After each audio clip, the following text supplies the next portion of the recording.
you're leading him into his greatness. Yeah.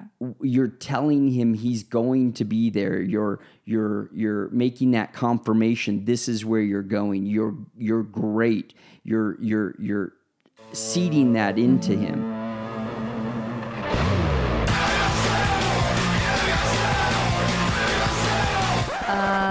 No.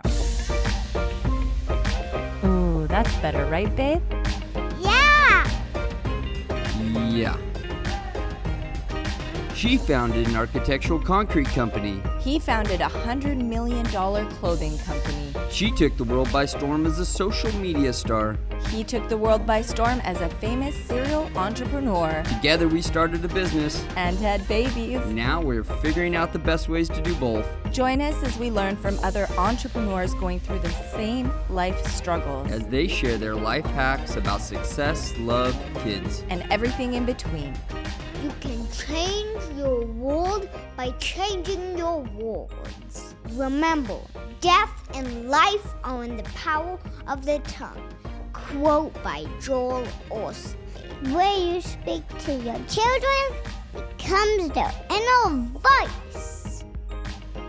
Welcome to the Pretty and Punk Podcast. My name is Dan Caldwell, and I'm here with my beautiful wife, Ildiko Ferenczi. Thank you for jumping in there for me.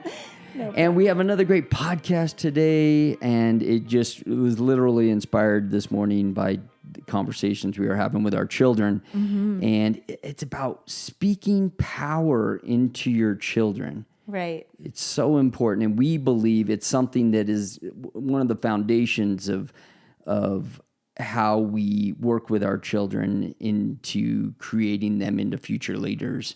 Right. And there's no right or wrong recipe in raising your children, but this is just something that we've adopted and that works for us. So we wanted to share some of the things because a lot of times we're getting messages as to why or how Daniel and Destiny are doing some of the things that they're doing, how Daniel was doing quotes at 2 years old. Recently, we saw that there was a little boy that copied Daniel's speech that he learned when he was 3 years old. Now, Daniel didn't go viral, but this little boy went viral.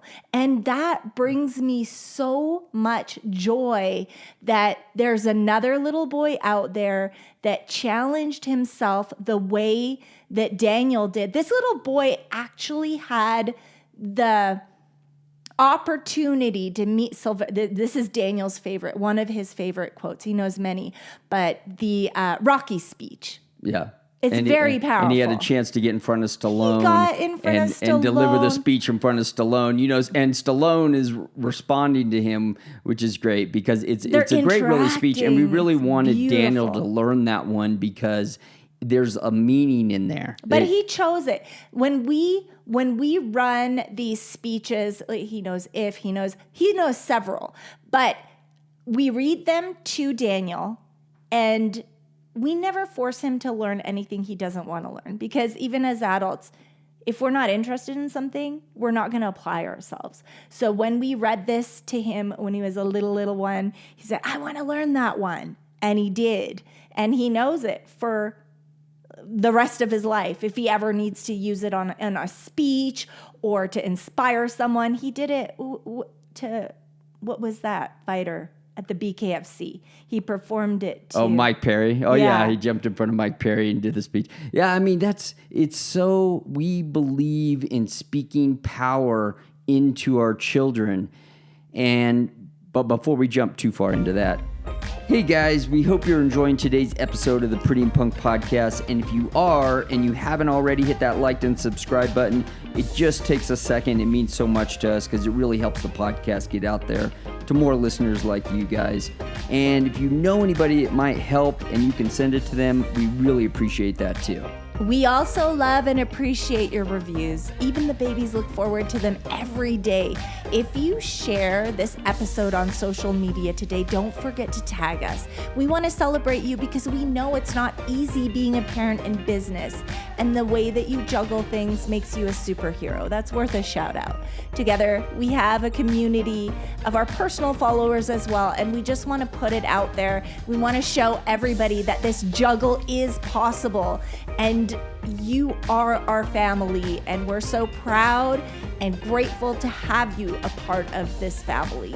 So don't forget, all the links are below in the show notes. And thank you again. And let's get back to the show. Focus on praising the process. That's powerful. There's a study out there, and basically, in a nutshell, there's parents that, we're not putting anyone under the gun because I do this, okay? And it was interesting to hear this study. When you praise your kids, for example, if they get straight A's or they do great in their performance, and you say, you're so smart, you're so great, you're so wonderful, and you just put those words on them rather than praising the process of, I admire how hard you worked on this. This is amazing how you're figuring this out on your own.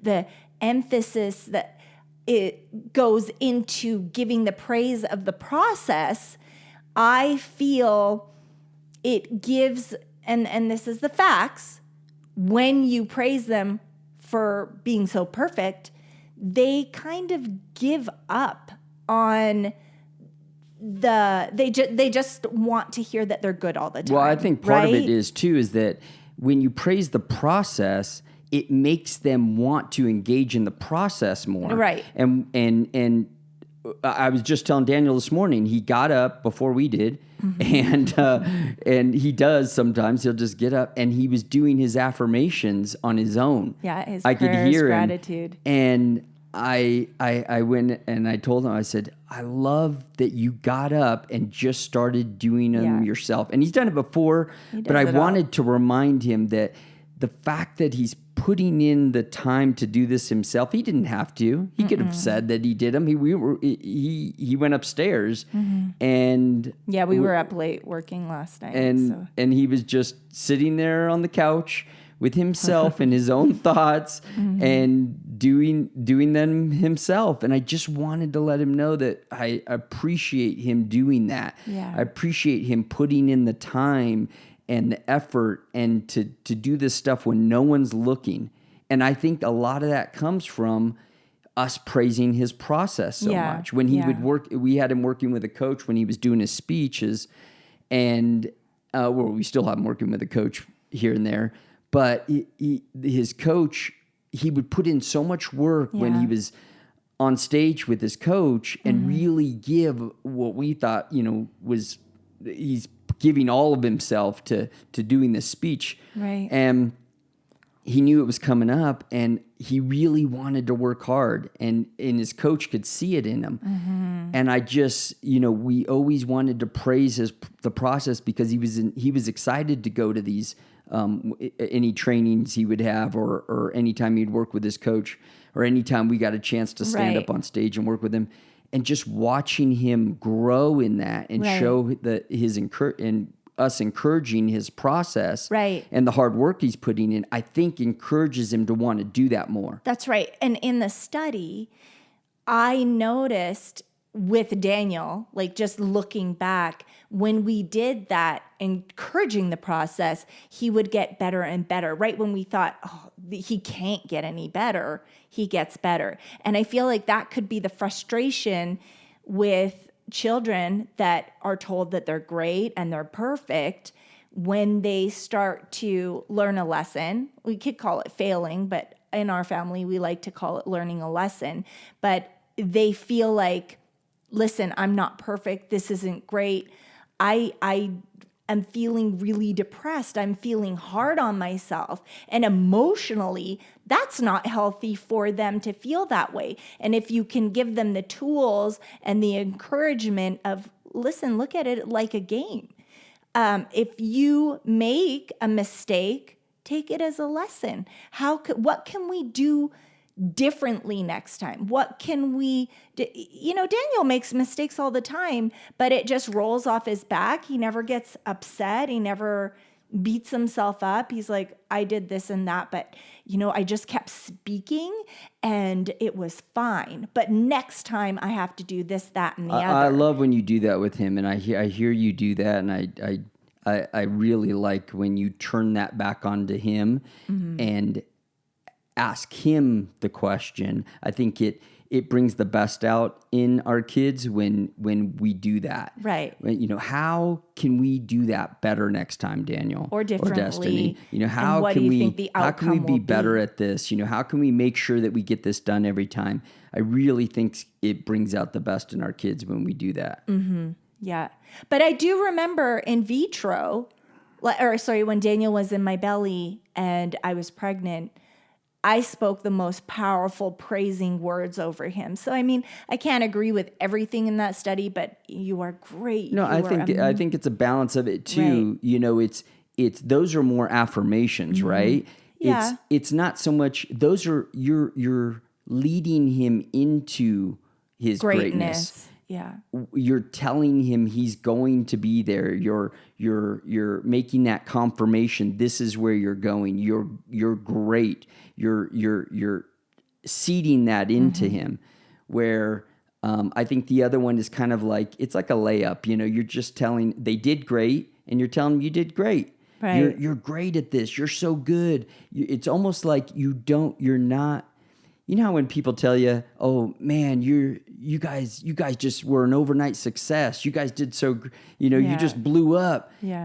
You're not recognizing, I want to tell people, they say, "Oh, you guys came out of nowhere." People used to tell us that all the time.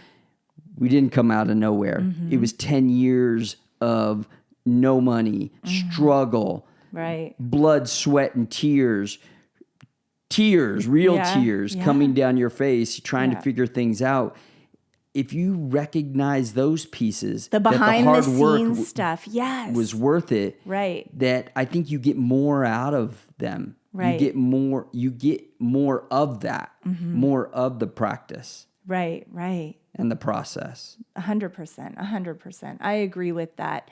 And sometimes it's hard to put into words, but exactly what you're saying. And you'll know the difference, and your children the best. I know who I could challenge more, because I really believe that there's a lot behind challenge. And don't you feel like it's kind of the way that we raise the kids and do these things, it's kind of healing? Because I know when I was a kid, as a single mom, I know she had to do things differently. She had to be the mom and the dad. So there was a lot of challenge, and I know she loved me. I know she loved me almost to this day more than anybody in my life, but there was a lot of challenge and not as much praise, because she, as an immigrant, I think immigrants can relate to this. Immigrant parents, they really challenge their kids and they want them to do well. They don't want them to fail. So there was a lot of that. Well, yeah, there's no coddling here. So let me clear this up. I know we do a lot of this stuff with our kids, but we're also hard on our kids. Mm-hmm. So I want to be very clear about that. We're not just, it's not all praise. Mm-hmm. There's push. But I feel as a mother, for my mothering, my raising these little lions, I'm very physical with them. A lot more like I'm hugging them all the time. I'm stroking their hair. Yeah. I'm touching their face. And there's the unspoken, I don't know how to say it, but there's like a praise of an unspoken praise that I wish I had more of with my mom, but we were always at the shop, so she didn't have that much time, but I have more time because we run our business at home, so I can hold them. I know, I could see by their body language, Daniel's, he needs to be held. So you are a little soft on him sometimes. I hold him like a baby, but he needs, I know he needs. Come on, let's go. Let's go. I love it. Come on. But I ask him, how do you feel right now? What do you feel when I'm doing it? I know. There's got to be a good balance. But listen, if he was pulling away, I wouldn't do it. It's because you didn't get as much of that, and you're pushing. because you wanted more of that in your life, but maybe you would have been a different person too. So there's got to be a balance of that, because it made maybe you the I wouldn't have been so strong hard on myself. person that you are today. Right, but there's a difference now that I'm a mother. I'm not so hard on myself. Like I was so, even when Daniel, with my firstborn, I missed the gym. I missed the gym today. So I will go, I will hustle. The newborn, okay, I put the newborn down 3 a.m. because we had 24-hour fitness. I would go and I would work out 3 a.m., 4 a.m. I would wake myself up and go. And that was crazy. That was Looney Tunes, but that was the way that I was brought up. I think there needs to be a balance. And if I see his body language needs to feel loved, if he pulls away, let him go. Do you know what I mean? But sometimes he'll lean into me, put his head on his shoulder, and I feel that love is a different praise. Like, you are perfect. You are God's child. You are just these unspoken things he knows. And so, we destiny balance that with Daniel. You are, if we see him slacking, we will call him on it. Of course. So I just don't. People need to know that it's not all lovey-dovey all the time. Right. That it's there has to be a there's push discipline. there. There's and some discipline and some and calling out when we see that he's not giving 100%. So and some people would call us on that. Like you're a little hard on your kid. Yeah, but we're not. They don't see the other side of it all the time too. Right. The other side is all the encouragement and the power and the praise that we give him, and the prayer over him that we give him. We know we pray with them every night and every morning and pray over them every night, greatness into them. And so all of that becomes a piece that molds your kids into, we believe, into tomorrow's leaders. Because let's face it, the schools are not going to teach them that stuff. And so the days of sitting back in your chair and thinking you're going to send your kids to school and you're just worried about your business, that can't be. You can't be that person with your kids like that. You have to take responsibility and know that if your kids are going to learn to be great, if they're going to learn to take on this world, you know how hard it was for you. You know, with the challenges that you dealt with, you have to teach those skills and those tools. They have to have kids. those tools in their toolbox. But real quick, and I know this is a side note, you're saying we're really hard on the kids. Now, my mom used to spank me a lot, like when she would get frustrated. Your mom and was that definitely was harder on but you I've guys never had to are spank these ones. And I wonder, it's like we don't need to. They don't get that to that point where we've never had to. I think it's because the whole package. It's the whole package. We're giving them the other pieces, so they don't. They're just really good kids in a lot of ways. Oh my gosh, because we're doing the other change. stuff. We're doing the other work. Right. And together, I mean, like we see these kids on social media, and I watched a little kid pull off a tablecloth. She was mad about something. She pulled the tablecloth. All the food came down because she was mad about something. I could never see our kids doing anything like that. No, but I think because they understand the work. I explain what we do. They understand. Say if you're having Thanksgiving or Christmas, there's 2 days of hard work that goes into preparing those meals. They're helping. So they've worked hard too. And they understand the whole process of mommy worked really hard. Daddy and mommy made the money to put this food on our table. We worked really hard to season the chicken and create the desserts. It's not an entitlement. We work together as a family. So if they were to just pull the tablecloth and drop all that food, it just wouldn't make sense. It wouldn't be logical. It would not make sense for them to do it. And you know what? I can't judge. I don't know what that parent was going on there. through. And you see bad kids on social media here and there. And naughty. I wouldn't say bad. And I always There's say, not. Everybody but I always has say a it has naughty to do with their tendency. parenting. Right. Something in the parenting that's gone wrong there. Well, could it be that there was no parenting? Could it Or be there that was they no let parenting? their children go into a system where they have lost control? I mean, these are things that I remember that and this is a story. High school. I remember they were talking about like child abuse, right? If you get a spanking, that's considered child abuse. Well, my mom spanked me for something I don't even remember, but I told the counselor, well, I got spanked. So they called my mom. My mom was so mad. She walked into the principal's office and she said, if you guys are going to pull this on me, you take her and you deal with her. And they said, I'm so sorry, Miss Lashpiri. I'm so sorry. I'm so sorry. I'm so sorry. Yeah. Like, and they just that's apologize. The level. Like, hey, we're the parent. Parents need to be parenting. Yeah. That responsibility should be the parent. And that's the problem with what's going on in today's world She right was now. so You got outspoken. schools trying to Oh, do the gosh. parenting, the government trying to do the parenting of our kids, and it's Yeah. not their job. It's our jobs. Yeah. So I hope you guys got something out of this conversation today. It's just something that's really important to us. We'd love to hear your guys' stories Yes. about your parenting journey and what's Everybody going on. has because a different recipe. we're building businesses and we're raising tomorrow's leaders, and in between that we have to, cultivate our marriages and what's going on in our lives. So hopefully all that works together for all of us. Please share, because every child is different. Daniel's different, Destiny's different. Every child is different. And I know sometimes when they get older, they challenge us. And how do you deal with that? Absolutely. Listen, guys, you can see that this is near and dear to our heart. So if you know anybody who can use this conversation, who can get something from it, please share that with them. And we appreciate you guys listening today. Thank you, Mom, for putting in all that good advice in there, because I always love our conversations together when we can get on here. It's actually it's therapeutic for us because we're confirming that some of these things are working for our kids. So we encourage you guys having those sidebars with each other. Yes. So that you can figure out what works and what doesn't. In Because your we're home. constantly, making sure that we're on course here. And when we talk to other parents, we realize there is no perfect recipe. Anyway, Dan's got a business call. I'm looking at it like, I gotta call right now. In 2 minutes, I got to be on a conference call. Oh, we Thank love you guys you. God for tuning bless. in.